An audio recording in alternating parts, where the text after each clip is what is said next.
Avuxeni nakambe enhlekani ripiri. Ku na n'wana a nga ni vutisa xivutiso a ku leswi i nge nyoka ya ntshava a yi voniwi. Nyoka ya ntshava la yi hundzaka kona yi meka sure ku na mpfula or ku endleka something. Ivi van'wana a ku why van'wana va ku va yi vona, van'wana va ku a va yi voni. Ni la ku vulavula leswi la loko wo suka u kuma ku entshaveni a ku khongeleni la mi yingisa kahle ku mi cinca ni vulavula hi vafundhisi lava Xikwembu xi nga va nyika nyiko yo khongelela vanhu ku vanhu va hola mavabyi, hayi lava va hakerisa vanhu. Ni vulavula hi tin'anga leti ti nga nyikiwa nyiko hi Mikwembu ya ka vona ku ri va tshungula vanhu va hola mavabyi yo hambanahambana na swirilo swa vona swo hambanahambana leswi nga na swona va va pfuna, hayi tin'anga letiya to khendla vun'anga. Laha ni vulavula hi tin'anga letiya to mi kuma ku vun'anga bya kona byi tisiwa hi ngati ya vanhu or munhu heta maxaka kota ku tisa vun'anga. Lava hi vona va kotaka ku vona, lava ni nge mikombi ya vona hi leyi tirhaka yi fambaka hi ndlela na vufundhisi bya vona hi lebyi fambaka hi ndlela. Laha mi kuma ku na tikereke to karhi vafundhisi like tikereke ta apostolo, tikereke ta vazalwa to hambanahambana. Ku na lava va mi kuma ku tilidara ta tikereke letiya or varhangeri va tikereke letiya mi kuma ku kereke ya kona kereke leyi famba hi nawu, ku khongeriwa mahala, ku hakerisiwi nchumu, swi famba kahle. Mfundhisi luya loko u ya entshaveni a ya khongeleni most ya vona hi lava kota ku vona xikanyana lexiya. Xikanyana lexiya xi ta hi tindlela to hambanahambana.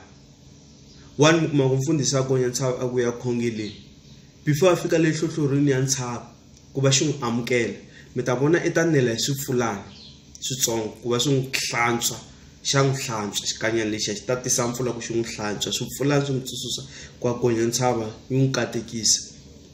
Na vanhu vo karhi mi kuma ku va famba hi group, mi kuma ku vanhu valava va titsonile va ti yilerile for n'hweti or masiku yo karhi ku va basa va famba va gonya ntshava, na vona yi ta va endla tani yi ta va katekisa yi va hlambisa hi swipfulana. Ivi loko va fika le ntshaveni ya ta hi xivumbeko xo karhi, mi kuma ku yi ta hi xivumbeko xa mbuti. Mi kuma ku mi ri busy mi ri group kwalaho or munhu a famba a ri yexe a ri khongeleni ku ta mbuti yi fika hi hindza kwalaho mi nga ta mi ri kona yi rila yi nga endli nchumu, kumbe ku ta homu or ku ta xiharhi xo karhi xi nga mi endli nchumu. I sign yo kombisa ku mhisa luya i kona, mhisa luya i kona i le ku protected. Ku fika nkarhi lowu u kuma ku i le ku khongeleni, loko ri ku khongeleni ivi i twa sound yo karhi i nga pfuni matihlo, i twa sound yo karhi kumbe i twa ku ta swimoyana swa kahle i ri ku khongeleni. It means kulukumba luya i kona i le ku katekiseni, i le ku nyikeni matimba yo i va strong. Loko ri le ku khongeleni ku swa wena swi kota ku lunga ku ri i le ku pfuleleni ka tindlela hi sign leyi ya taku yeleyo ni hi vulaka. Kumbe ku ta munhu just i kuma ku ta mukhalabye fika tshama kwalaho nga ta ri kona ri ku khongeleni a fika a ku byela ku mina na 2 weeks ni ri la ni ri ku khongeleni. Wa vona loko u ti nyika matimba yi khongela swilo swa hina swi ta famba kahle.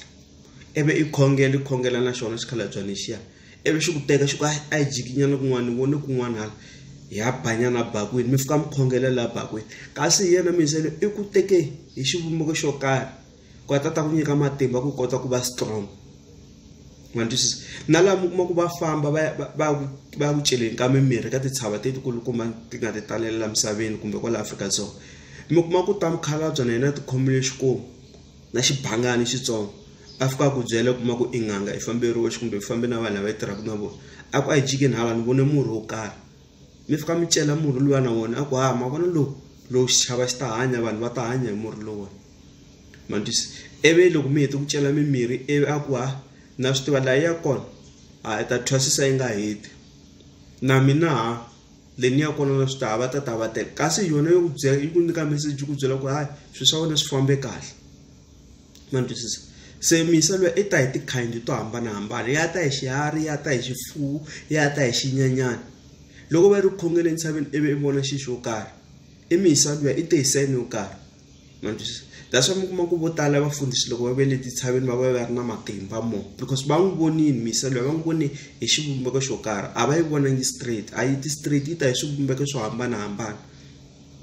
Na vana va ya cela mimirhi ya xintu yo kota ku tshungula vanhu na vona va ta mi byela ku leyi fambe kahle mara va nge mi byeli swilo leswi va nga swi vona le because va vone ku te swilo swo hambanahambana swivumbeko swi ta swi ta katekisa mirhi leyi ya vona van'wana swi ta swi ta katekisa matimba leyi ya vona leswi mi kuma ku van'wana vafundhisi loko va vuya fika ku tlhandle ka voko i hola fast i horisa mavabyi endleni because i ya kuma matimba le tshaveni manjisa tinyoka ta tshava ti kona ende tinyoka ta tshava ti ta hi swivumbeko swo hambanahambana manjisa vanhu va ka na khensa ku va mi langute channel Hosi Mkatekisi mi subscribe ka Matimba Emmanuel Maleko YouTube channel.